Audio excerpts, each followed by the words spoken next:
não parar, não precipitar e não retroceder. Então dizer para esse cara, sabe quando nós vamos parar? Nunca.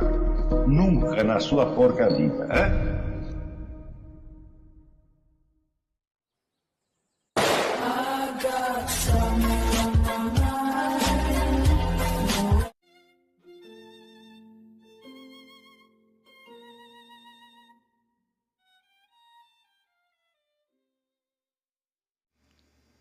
E aí pessoal, tranquilo? Então vem aqui antes do vídeo começar, pedir para vocês se inscreverem, quem não for inscrito, compartilhar, curtir, comentar. Quem puder seja membro do canal, que isso ajuda bastante. Tem também o link do Apoia-se. Quem puder ajudar nosso canal e apoiar financeiramente vai ser muito bem-vindo. Mas o mais importante é transmitir o conteúdo e os conhecimentos do professor Olavo de Carvalho para mais e mais brasileiros. Então compartilhe e ajude aí nossa causa. Muito obrigado a todos os membros, apoiadores do canal. Fico muito feliz. Tenho certeza que a gente está no caminho certo. Então fiquem com o vídeo e até mais. Valeu! Então isso quer dizer que a narrativa de ficção ela tem, por sua própria natureza, esta abertura para o desconhecido, não para um desconhecido indefinido, mas justamente para aqueles aspectos do desconhecido que dão a substancialidade real dos fatos narrados. Está entendendo? Ao passo que uma narrativa histórica nem sempre consegue fazer isso. Justamente porque ela pretende restaurar literalmente o nexo entre os acontecimentos. Ela vai perder em força simbólica. A não ser que o historiador entenda que o máximo que ele pode fazer, né, é criar uma ficção baseada nos documentos, claro. Todos os elementos são fáticos, né? Mas a realidade dos acontecimentos não está nem nos fatos e nem nos documentos, e sim está no coeficiente de desconhecido que está por trás dele. Então, se ele conseguir montar os fatos e documentos de tal modo que eles simbolicamente insinuem esse desconhecido, então ele vai estar muito mais próximo da realidade, tá certo? Do que se ele acreditar ingenuamente que aquela reconstituição que ele está fazendo é a realidade. Ela nunca é a realidade. Ela é apenas uma conexão lógica entre elementos soltos da realidade. Mas, entremeados nesses elementos soltos, você pode ter 1000 outros processos causais mais importantes, mais determinantes, que escaparam completamente à noção do historiador, à percepção do historiador. Está entendendo? Agora,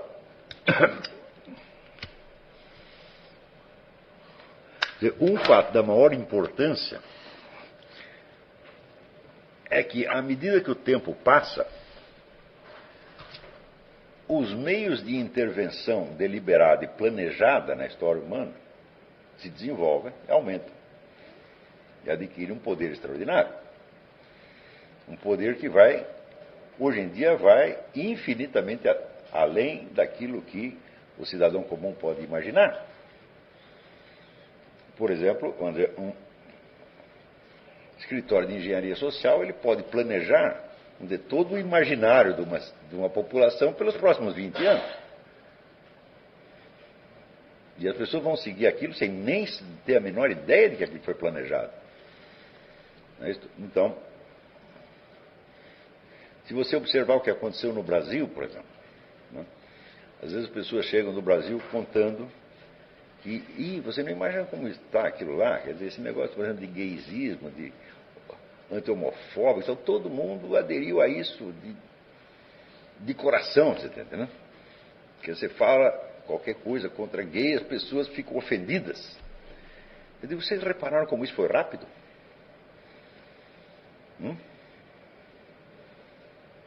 E como é que você pode dizer que foi um processo espontâneo? Se você sabe que existem inúmeras entidades e agentes forçando para que isso aconteça. Como é que se faz isso? Como é que você faz uma população inteira passar a acreditar no contrário do que acreditava? Se você disser propaganda, bom, você está usando um termo que já está, como é que se diz, superado há muito tempo. Então, a propaganda, por exemplo, se eu quero te vender isto aqui, eu tenho que partir do princípio de que você não tem isso aqui, de que você não comprou ainda. Mas nesses casos, ninguém chega para você e diz, olha, aqui eu tenho uma ideia nova e você vai ter que aderir à minha ideia. Estou aqui vendendo a ideia. Isso seria propaganda. Mas ninguém faz isso, evidentemente. Tudo aquilo que você deseja impor como mudança de conduta é dado como se já tivesse acontecido. Então, quer dizer, você não vai defender uma ideia. Você vai falar dela como se todo mundo já acreditasse nela. E como se a hipótese de não acreditar nela não existisse ou fosse anormal.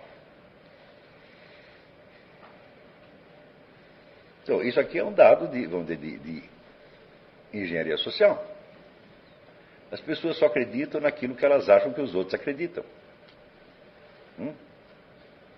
Então, se eu quero te convencer você de uma coisa, eu não tenho que defender para você aquela ideia. Eu não tenho que fazer propaganda daquela ideia. Eu tenho apenas que falar com você como se você fosse apenas o último a saber. Você é o último a aderir a uma coisa que todo mundo já aderiu, todo mundo já... Na verdade não é assim, na verdade tem 5 ou 6 que acreditam. Tá certo? Mas isso é só um dos inúmeros procedimentos. Se você pegar no livro do Pascal Bernardin, Maquiavel Pedagoga, ele te mostra lá que toda a pedagogia que foi instaurada no mundo desde há mais de 30 anos, ela é toda assim. Ninguém vai à escola para aprender matemática ou geografia. Não. É só para moldar comportamento. Através, por exemplo, da pressão dos pares. Mas essa pressão, ela só existe depois que os pares já aderiram à nova conduta que você quer implantar. Então tudo começa com uma falsa e hipotética pressão dos pares que não estão nem sabendo de nada. Quer dizer, você tem que agir assim, senão todo mundo vai rir de você. Mas ninguém está rindo e ninguém está sabendo disso. Você é o único. Então, isso é claro que é uma operação de prestidigitação. Quer dizer, fazer o sujeito temer ser reprovado por uma comunidade que nem está sabendo disto. Assim você provoca uma situação onde as pessoas ficam com medo de uma represália que não somente não acontece, mas é impossível.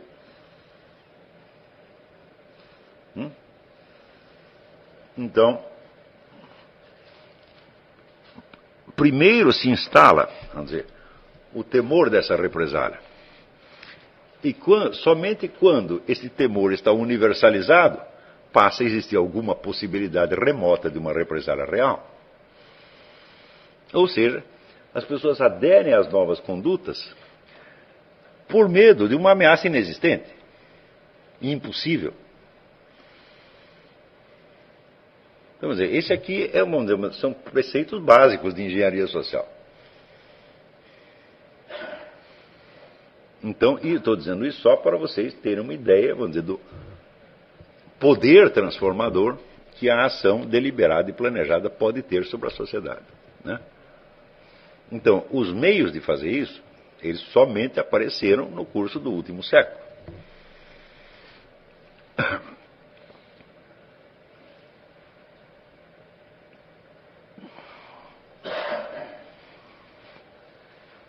Na medida em que nós nos acostumamos, vamos dizer, com a presença disso, aquelas pessoas que se dedicam mais ou menos ao estudo desses assuntos e que sabem um pouco disso aí. Então, como é que se fabrica um consenso, como é que se modifica uma conduta, etc, etc. Pode tentar reinterpretar a história humana inteira como se a engenharia social tivesse sempre existido. Eu, por exemplo, eu li um livro de história que se chama A Fabricação do Rei. Então, você tem a impressão, vamos dizer, que a imagem de Luís XIV foi concebida num escritório de engenharia social, né? E aquilo foi implantado sobre a sociedade por meios mais ou menos artificiais. É claro que não foi assim. Você está recontando a história a partir de um nexo lógico que só passou a existir muito depois dos episódios narrados. Você lembra ontem quando nós estávamos discutindo o negócio do Aristóteles e ele fez a pergunta, não, Aristóteles disse tal coisa para defender uma certa ordem social, etc, etc. Né? Então, isso quer dizer, Aristóteles estaria fazendo um discurso ideológico? Não é isso? Porém,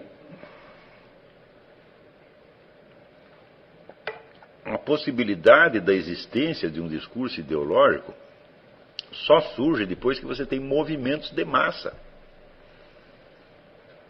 Se não há movimento de massa, não há discurso ideológico. Isso quer dizer também, ideologia não é um fator permanente na história. É um fenômeno que surge a partir de um certo momento. Mas nós podemos, retroativamente, interpretar tudo o que se passou antes, né, à luz de um nexo que só passou a existir para nós. Então, isso só para dar esses dois exemplos de como a aparência de consistência lógica de uma narrativa histórica pode ser um negócio totalmente enganoso.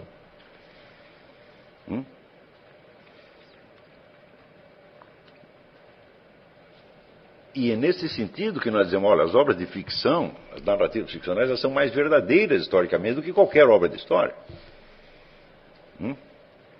Porque elas sabem que elas são compostas de elementos descontínuos em torno dos quais existe uma espécie de aura simbólica que evoca toda a substância desconhecida que estava por baixo dos fatos. Então, se você vê, por exemplo, as obras históricas escritas no século XIX, quantas se sustentam de pé hoje em dia? Nenhuma. A pesquisa já mostrou que está tudo errado. E a pesquisa que virá no século XXII mostrará que tudo que se escreveu no século XXI está errado e assim por diante. Quer dizer que a narrativa histórica ela está continuamente se roendo a si mesma, ela se destrói. Mas as obras de ficção continuam. A ficção pode explicar melhor a história do que a própria história. Claro. Quer dizer, as obras de ficção... Você lê os Irmãos Karamazov, o Guerra e Paz, continuam funcionando do mesmo jeito. Por quê? Porque a aura simbólica pode ser infinitamente enriquecida, sem mudar o texto. Mas a pesquisa histórica, se você descobriu que uma coisa não foi como o sujeito contou, daquilo pode viciar o conjunto inteiro. A não ser que você leia as obras históricas como você lê as obras de ficção. Não para verificar o acerto factual deste ou daquele ponto, tá certo? Mas para ter uma oportunidade de acesso ao vislumbre desse desconhecido que dá, vamos dizer, justamente a densidade dos acontecimentos. Mas é claro que você não pode fazer isso com toda a obra histórica, somente com aquelas que têm na sua narrativa a mesma força literária de uma narrativa de ficção.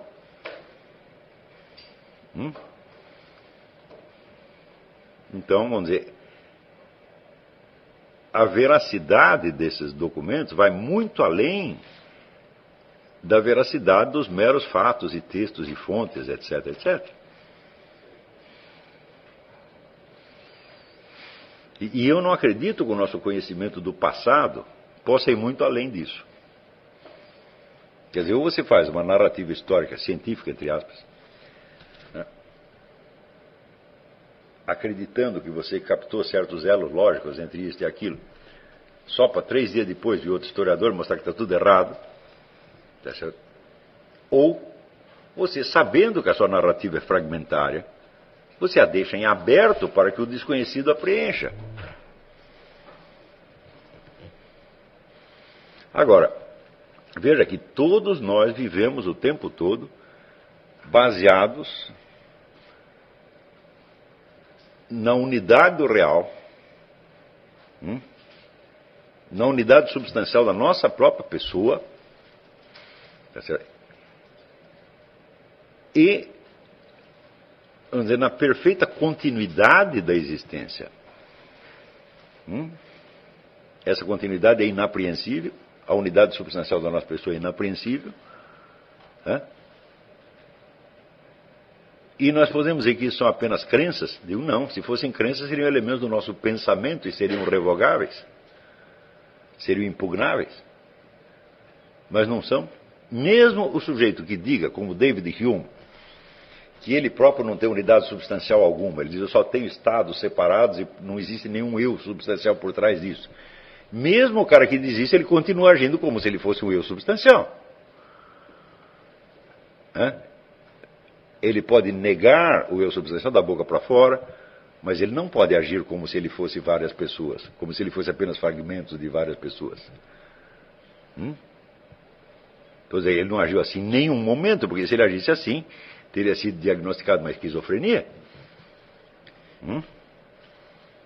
O sujeito assina um cheque e depois diz que a assinatura é do outro. Não porque ele queira enganar, mas porque ele não lembra que foi ele que assinou. Ele não tem unidade substancial suficiente para se manter na existência entre o tempo da assinatura do cheque e o tempo do seu resgate. Claro que não age assim. Então, isso significa que a nossa noção da substancialidade, da unidade da realidade, assim como da unidade da nossa própria pessoa, não está no nosso pensamento. Claro que nós também podemos pensar nela, mas tudo que nós pensamos a respeito dela pode ser revogado. Tá certo? Mas a firmeza com que nós nos apoiamos nessa coisa transcende infinitamente o universo das nossas crenças. Então, às vezes você tem um outro exagero também, né? Minha pergunta é essa: como a gente vai conseguir conciliar a crítica dessa crença na história de uma forma assim, como o conhecimento do todo, mas ao mesmo tempo evitar o desconstrucionismo histórico, que também ao outro lado, que vem negando tudo e chegando até mesmo em fatos essenciais da... Mas nem mesmo um desconstrucionista pode acreditar no que ele está dizendo por mais de 5 minutos. Ele só pode acreditar naquilo na hora que ele está escrevendo. Ele não pode agir como um desconstrucionista. É impossível. Eu posso dizer, por exemplo, que um texto não tem nenhum sentido fora dele. Eu posso dizer isto. Mas eu posso fazer isso? Por exemplo, se eu estou dizendo exatamente isso, eu estou me referindo a outros textos que não são o meu. Como é que eu posso me referir a algo fora do texto se eu mesmo estou dizendo que nada sai de dentro do texto? Não dá para fazer isso, né? Então é uma coisa que está, como se sai só da boca para fora. Entendeu? Então, quer dizer, nenhum desconstrucionista jamais acreditou em desconstrucionismo. Ele só acredita quando ele entra naquele estado de espírito, né, profissional do professor de desconstrucionismo. Assim como David Hume não acreditava no ceticismo de David Hume. Né? Só que é o seguinte, David Hume tinha consciência disto. Né? E se por um lado a crítica que ele faz da substancialidade do eu é uma estupidez, por outro lado, ele sabia perfeitamente que a unidade do eu existe, só que ele a atribuía a uma crença irracional.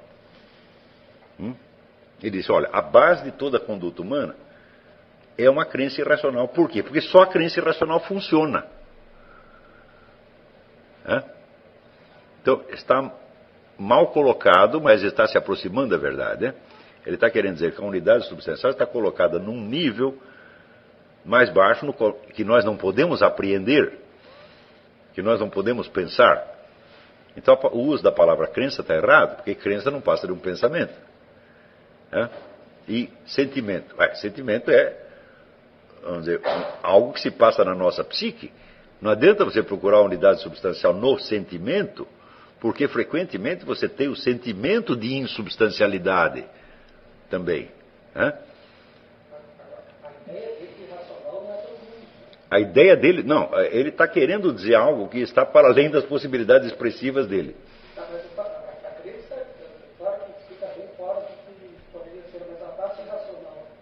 Não. Racional e irracional só os nossos pensamentos podem ser. Então o que nós estamos falando não é nem racional nem irracional, é simplesmente a realidade. É?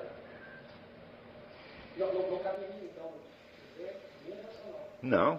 Quer dizer, ele está tentando tratar de algo que vai para além do mundo da representação e do pensamento com os simples instrumentos da representação e do pensamento. Isto requer uma torção de linguagem que é muito difícil de operar. Está entendendo? E que... O que ele chamou de sentimento da moralidade, aqui não é a ideia de sentimento. Não é um sentimento. É aquilo que eu estou chamando de conhecimento por presença. Né? E que é justamente a função que está agindo por baixo do pensamento, do sentimento, da imaginação, o tempo todo.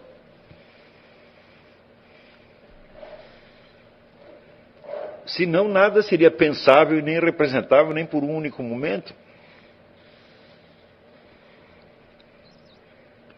Então, nesse sentido, a gente até pode evocar aquilo que o Bruno perguntou ontem, do elemento teatral da realidade. Eduardo, toda comunicação tem um elemento teatral. Toda e qualquer. Quer dizer, você, para dizer alguma coisa, é preciso que o seu público participe das convenções de linguagem que você está usando. Né? E o simples fato de, vamos dizer, o que é um idioma? Bom, é um conjunto de papéis que você pode representar na comunicação. Tá certo? Porém, o teatro só é possível porque existe algo que não é teatro. Por exemplo, o edifício onde você representa as peças, ele não é teatro. Ele é um edifício mesmo. Ele não é apenas uma representação teatral de um edifício teatral.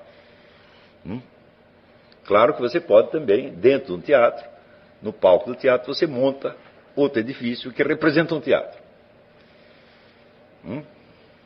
Por exemplo, quando Laurence Olivier fez o filme Henrique V, então aparece o quê? O teatro Shakespeare.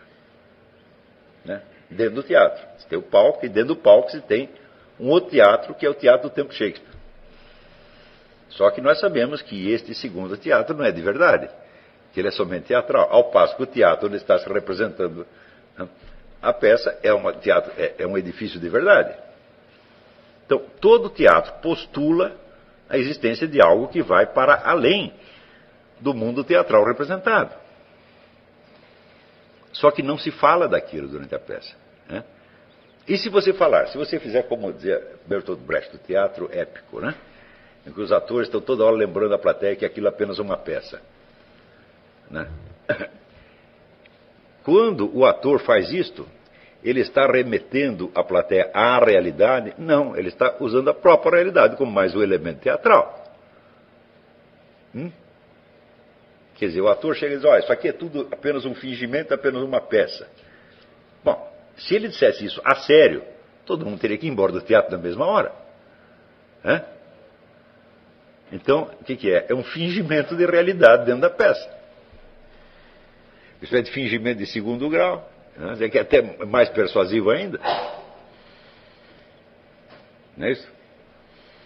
Então, você lembra do Ronald Golias, como é que chamava a escolinha do... Escolinha do Golias, Em que está lá o Carlos Alberto de Nóbrega dando aula e tal, e ele dá uma bronca no Golias, qualquer coisa, e o Golias então faz algo que não estava no script. Ele levanta e diz, você não é professor coisa nenhuma, você é um farsante. Está vendo esses livros aí? É tudo de isopor. Ele pega e começa a bater bosta que é isopor. Mas, era de isopor mesmo, aquilo não era uma escola, era um cenário de televisão, tá certo? Porém, este apelo à realidade que transcende o espetáculo se integra no espetáculo. E ficou, de fato, a parte mais engraçada do programa. Está entendendo? Teatro Brecht é a mesma coisa, quer dizer, o ator te lembra que a peça é somente uma peça. Tá certo? Mas nem por isso você volta para a realidade, você continua dentro do mundo teatral. Entendeu? Então,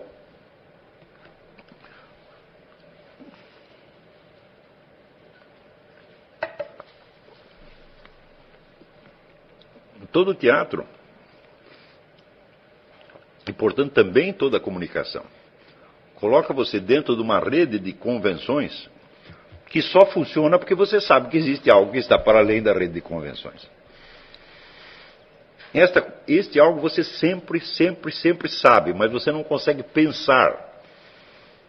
Vamos dizer, este é o dado fundamental da coisa, a existência do conhecimento impensável.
Chegamos a mais um final de uma aula, de um vídeo. Espero que tenham gostado. Quem não se inscreveu ainda, se inscreva, compartilhe, comente. Ajude o nosso canal, apoie, seja membro. E ajude o nosso canal a chegar a cada dia a mais brasileiros que precisam muito do conhecimento do professor Olavo de Carvalho. Então é isso aí, fique com Deus, até o próximo. Valeu! Então é isso aí, pessoal. Que é o nosso canal. Que são alguns livros que eu já li.